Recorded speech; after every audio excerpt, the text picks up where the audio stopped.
Pour moi, c'était un cas pur de vandalisme, a écrit Donald Trump.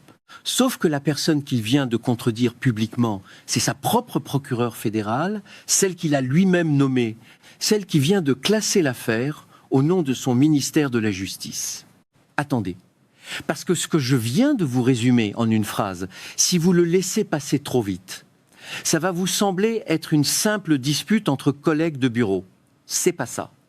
C'est un président des États-Unis qui dément sur son propre réseau social un document juridique officiel déposé par son propre gouvernement sous son propre nom d'administration. Ce n'est pas de la politique, c'est un aveu. Non, ce n'était pas juste des vandales avec un couteau, contrairement à ce que Donald Trump continue de raconter à qui veut l'entendre. Deux questions se posent tout de suite et je ne vais pas vous les résoudre en 30 secondes. Pourquoi son propre ministère de la Justice vient-il d'écrire, noir sur blanc, qu'il est difficile d'attribuer les dégâts au vandalisme, sans même parler de le prouver au-delà de tout doute raisonnable, et pourquoi, au même moment, deux membres de son cabinet se rejettent la faute en public, chacun accusant l'autre d'avoir fabriqué des preuves. Je vous promets qu'on va descendre par paliers.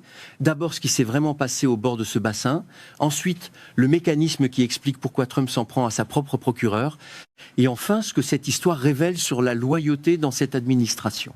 Et la récompense immédiate, la voici. Jeanine Pirro aurait un pouvoir sur Donald Trump que presque personne d'autre dans ce cabinet ne possède. Et c'est exactement pour ça qu'il n'arrive pas à s'en débarrasser. Reprenons depuis le début. Le bassin miroir du Lincoln Memorial, plan d'eau emblématique de Washington construit en 1922, a fait l'objet de travaux de rénovation. Peu après, des zones de revêtement ont commencé à se décoller le long du pourtour.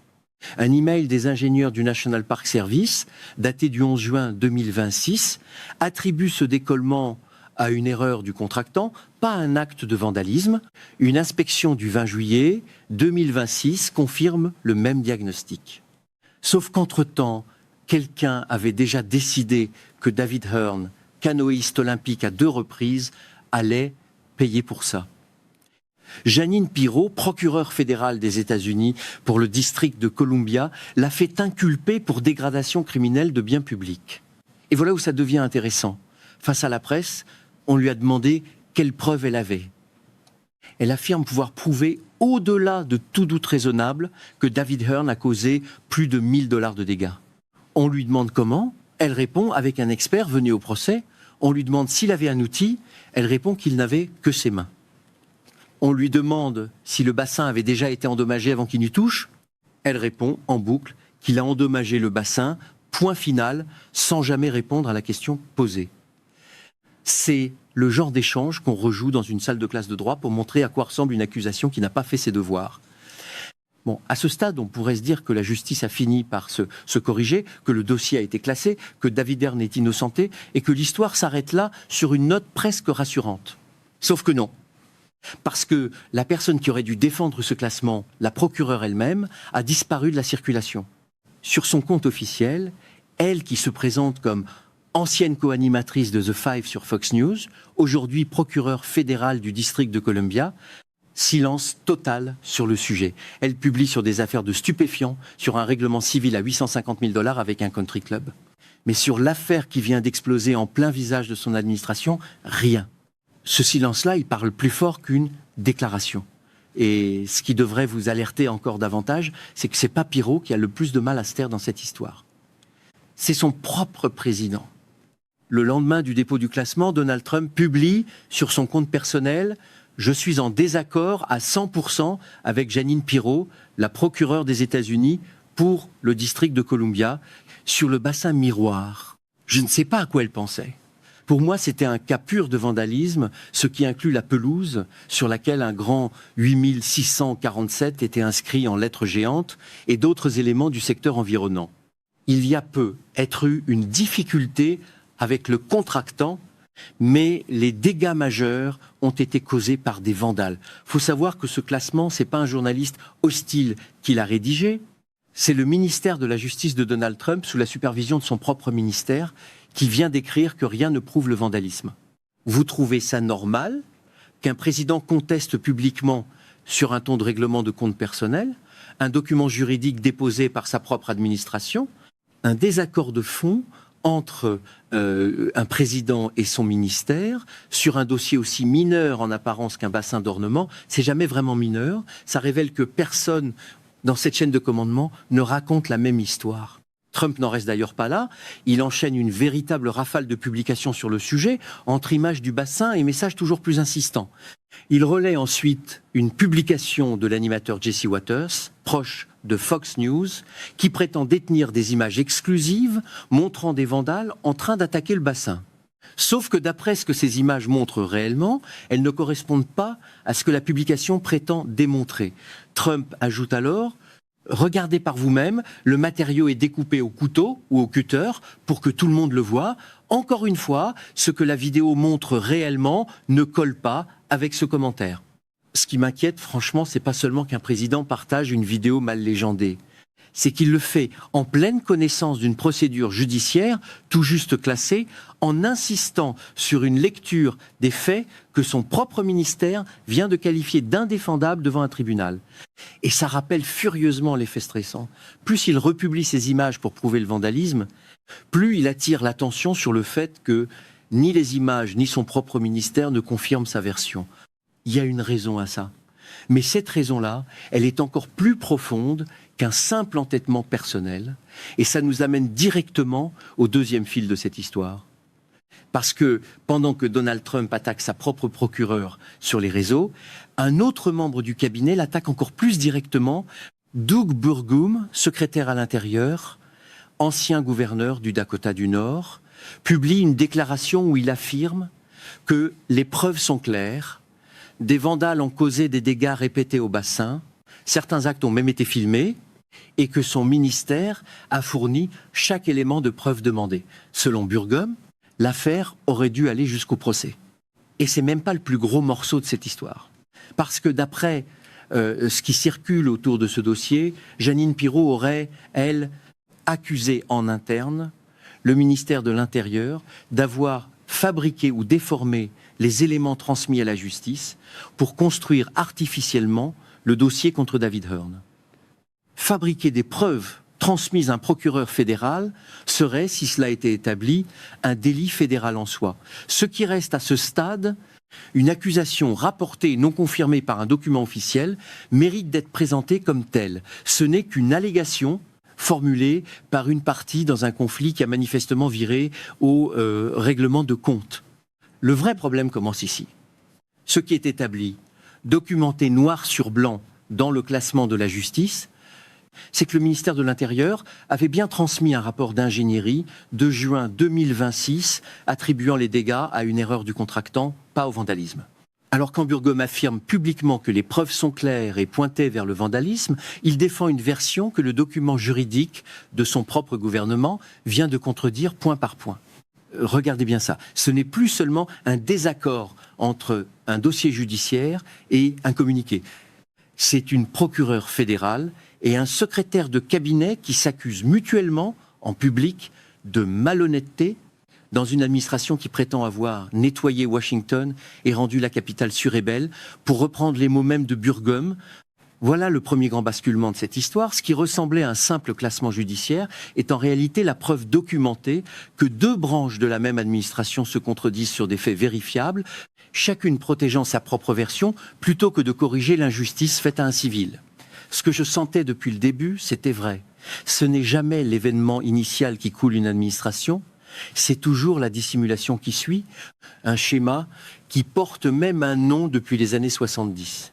Et ce premier fil n'est encore rien comparé à ce qui suit, parce que la question qui reste, une fois qu'on sait tout ça, c'est pourquoi Donald Trump ne se range-t-il pas simplement du côté de Burgum, son allié le plus loyal dans cette histoire, et ne renvoie-t-il pas Pirro sur le champ? Soyons honnêtes 2 secondes sur le meilleur argument en face. L'argument le plus solide du camp pro-Trump ici, c'est qu'un désaccord public entre membres d'un même cabinet n'est pas nécessairement un signe de dysfonctionnement. Ça pourrait au contraire prouver qu'il existe encore une forme de contrepoids interne, que tout le monde ne récite pas la même ligne officielle sans broncher. C'est un argument réel, pas un homme de paille. Dans un exécutif où la loyauté personnelle prime surtout, voir 2 hauts responsables se contredire ouvertement, pourrait, en théorie, ressembler à un signe de vie démocratique. Sauf que ce contrepoids-là ne vise à corriger aucune injustice de fond. Ni Pirot ni Burgum ne défendent David Hearn. Aucun des deux ne reconnaît qu'un citoyen a été poursuivi pénalement sur la base d'un dossier que leur propre ministère qualifie aujourd'hui de juridiquement intenable. Le seul objet de leur dispute, c'est de savoir qui portera le chapeau politique de cet échec. Ce n'est pas un contre-pouvoir institutionnel, c'est une bagarre de couverture où chacun protège sa carrière, pas le citoyen lésé. Le vrai contrepoids aurait consisté à s'excuser publiquement auprès de David Hearn. Ni l'un ni l'autre ne l'a fait. Ce qui m'amène à ce que plusieurs observateurs avancent comme explication à l'immobilisme apparent de Trump.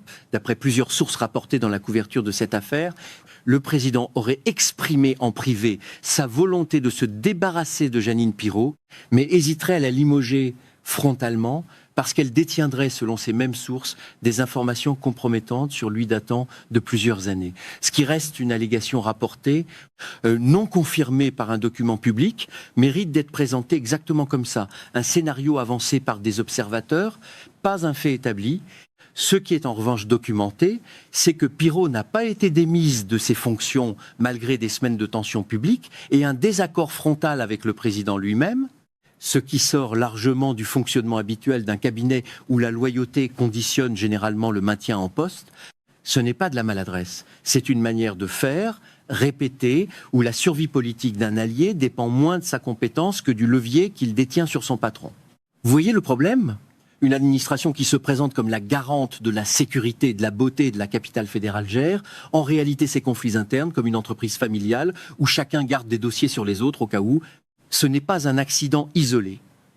C'est une méthode documentée depuis des années dans l'entourage de Trump où la loyauté ne se mesure jamais à l'intégrité, seulement au pouvoir de nuisance que chacun conserve sur les autres. Et pendant que cette dynamique se joue dans l'ombre, Doug Burgum, lui, joue une autre carte, plus visible, celle de l'alliance publique. Il publie une photo de lui, à cheval, aux côtés de Todd Blanche, procureur général par intérim et candidat, nommé par Trump au poste de procureur général titulaire, en écrivant que l'Amérique mérite un procureur général confirmé et que le Sénat devrait agir maintenant. Sauf qu'un détail change toute la lecture de cette affaire. Todd Blanche, en tant que procureur général par intérim, supervise directement le ministère de la Justice, donc directement Jeanine Pirot, et le classement qu'elle a signé. Autrement dit, Burgum publie une photo d'alliance avec l'homme dont le ministère vient officiellement d'accuser, à travers ses propres documents déposés, le ministère de l'Intérieur d'avoir fourni des éléments trompeurs. C'est un peu comme brandir une photo souriante avec l'arbitre juste après qu'il a sifflé faute contre votre propre camp. D'après plusieurs comptes rendus de son audition devant la commission judiciaire du Sénat en juillet 2026, la nomination de Todd Blanche reste bloquée. Au moins 2 sénateurs républicains auraient retenu leur soutien, l'un exigeant que Blanche rencontre des victimes de Jeffrey Epstein, l'autre accusant le ministère de la Justice de rétention d'informations sur un fonds interne lié à l'enquête du 6 janvier. En s'affichant aux côtés de Blanche au moment même où il peine à obtenir sa confirmation, Burgum cherche moins à défendre une politique judiciaire qu'à se positionner du bon côté avant que la poussière ne retombe, pendant que Pirot, elle, reste silencieuse. Ça rappelle furieusement la fable du corbeau et le renard, la flatterie publique déployée pour obtenir plus tard ce qu'on ne pourrait pas obtenir autrement. Dans ce cas précis, la protection politique d'un allié en position de trancher qui, entre Pirot et Burgum, portèrent le blâme final.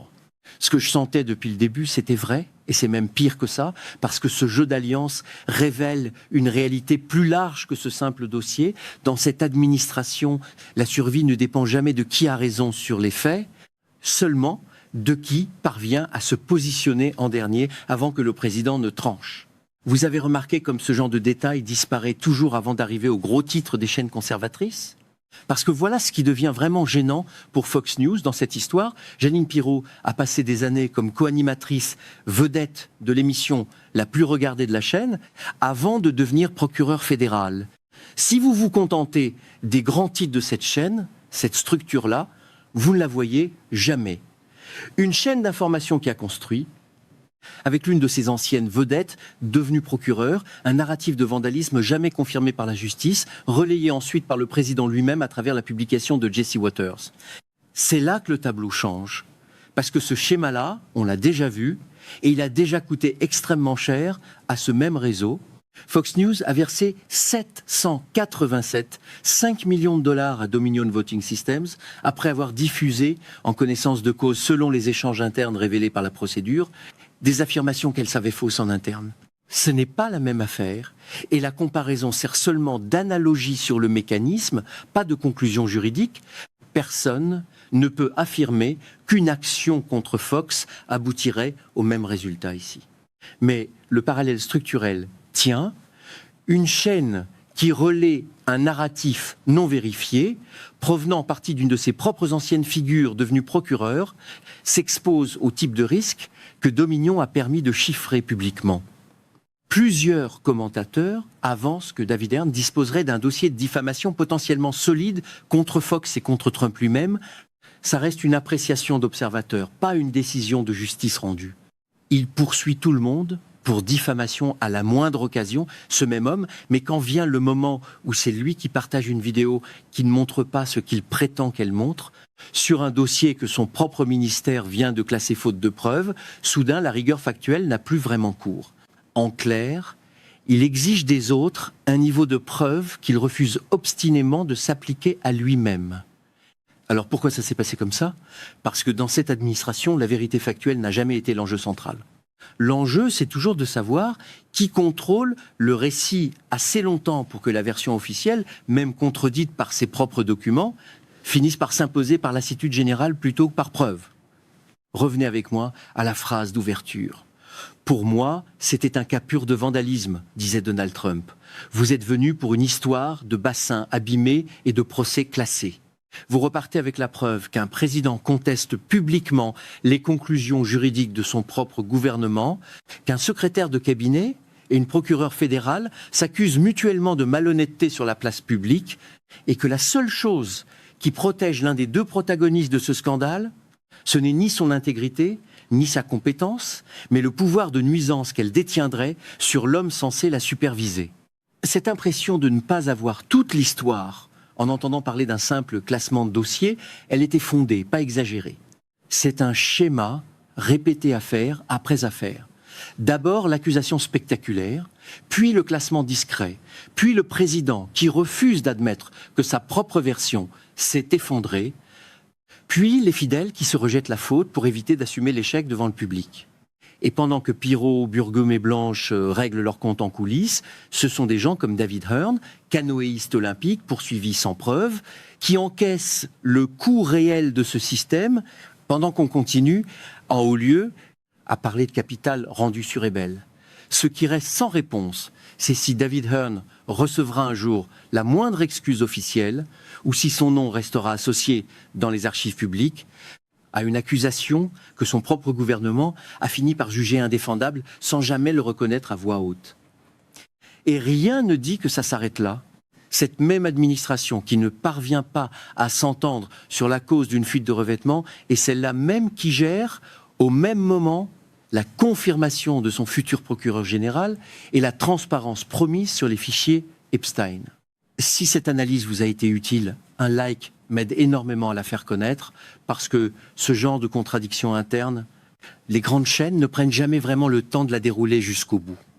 Et si vous voulez qu'on continue à suivre ce dossier ensemble, notamment la confirmation de Todd Blanche et ce qu'il adviendra réellement de Jeanine Pirot, abonnez-vous à la chaîne, parce que cette histoire est loin d'être terminée.